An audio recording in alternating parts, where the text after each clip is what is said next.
Hey, Keith, Steve, and Caleb here at Rock Island Auctions, and today we have got one, probably the coolest gun that we've ever had in our hands here. Now, Steve's the big Star Wars aficionado. I'm here because of my cousin Harrison Ford, and then Caleb has the heavy blaster right here. Yes, so this is a DL44 heavy blaster pistol, or just a DL44 blaster pistol. That's what we always called them. That's what we always called them, yeah, back when I carried one. Yeah.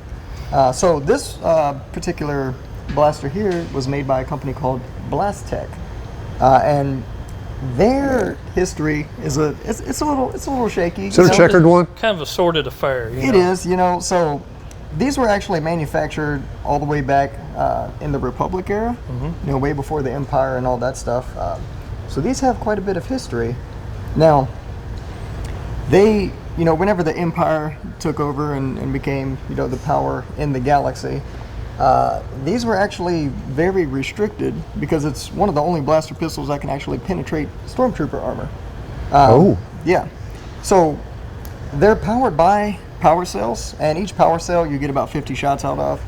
But your maximum effective range, as far as, you know, being able to penetrate stormtrooper armor, is only about 75 meters. Anything after that, it's definitely still lethal, but it's probably not going to penetrate that armor. You see a lot of those shots flying around without doing much damage. Yeah, well, that's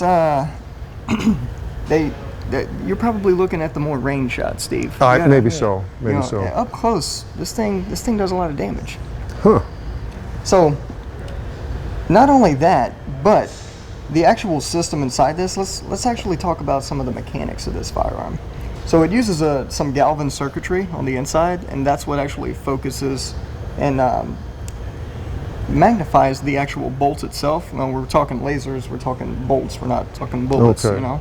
You're not talking about a galvanic reaction. No, completely. Okay. We're not. But Come on, Steve. yeah. Come on, So Steve. Galvan circuitry.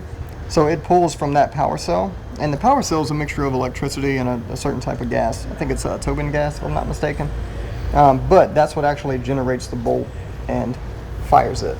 Now, I said the effective range of this wasn't that great, and that is because it is indeed a pistol. When you start looking into some blaster rifles and things like that, obviously your range extends quite a bit out. So this gun itself, let me go back to BlasTech real briefly here. So their major manufacturing facility was on Simoon. That's in the expansion system. And that system, if you think about the galaxy itself, so you have your core, you have your inner ring. Of course. Then you have your mid ring. The expansion system was right in between the inner and mid ring. But it was also manufactured quite a bit in the outer rim. So your mid rim. Oh, there were other contractors? Rim, yeah, so outer rim. Oh. Especially after, you know, they were hard to get because the Empire took over. Well, sure. That's when you see a lot of your outer rim territories start manufacturing. Like a cottage industry. Yeah. Yeah. Gun exactly. control really doesn't work in space either, you know.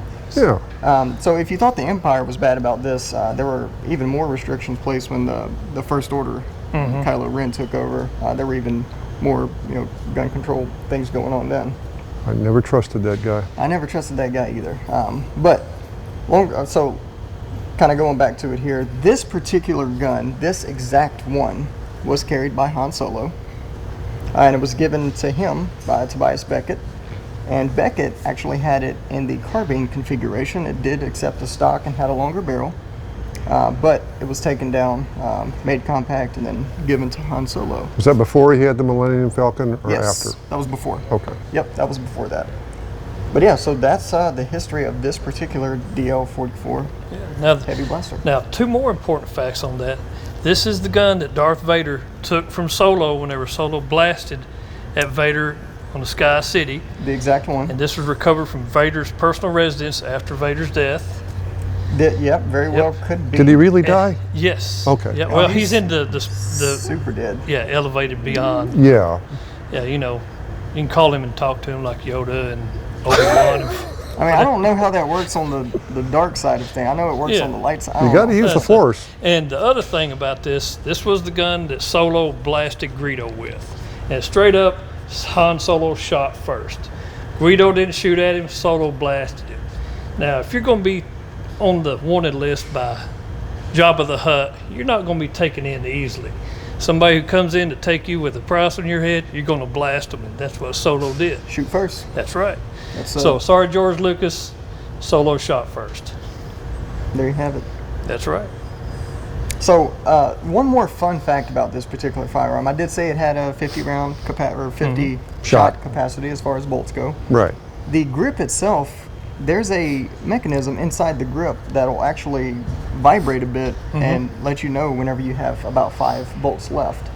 So you knew, you were about to run out of ammo and you needed to change power cells or do something about that. So, yeah, that's the... This one looks like it's been used a little hard, It has, Yeah. but, the Galaxy's a rough place. I suppose. The ice on Hoth is cold, and the ice and the snow is pretty rough on this stuff too. That it is. I still prefer the lightsaber. Elegant weapon for a more civilized age. That's Yeah. completely understandable. Yep. But I'm old-fashioned. Yeah. And speaking of galaxies and guns and whatnot, our Galaxy, this looks a lot like a broom handle Mauser. It does have a kind of a resemblance to it. Oddly enough. If one didn't know better, one would say that this was modeled after a broom, or maybe the broom handle Mauser was modeled after the DL44. Who knows? Could be. Time Could be. travel. You never Well, know. somebody Stuff might pops have up. caught a glimpse of it when they were building the pyramids. All right, y'all are getting way too out there now. This is y'all are getting ridiculous. Oh, okay. Understood. This is a serious topic with a serious firearm. Okay. Understood. Understood. Duly noted. Anyway, back here in the Milky Way system, we'd like to thank Rock Island Auction House for letting us come by and look at the blaster and many other fine firearms. Do you call that a firearm? Sure. I guess, why not? It fires. It's a blaster. So thank you very much for watching. If you have any comments, please leave them below. We'd like to hear from you. We'll see you next time when we bring you another gun from the vault.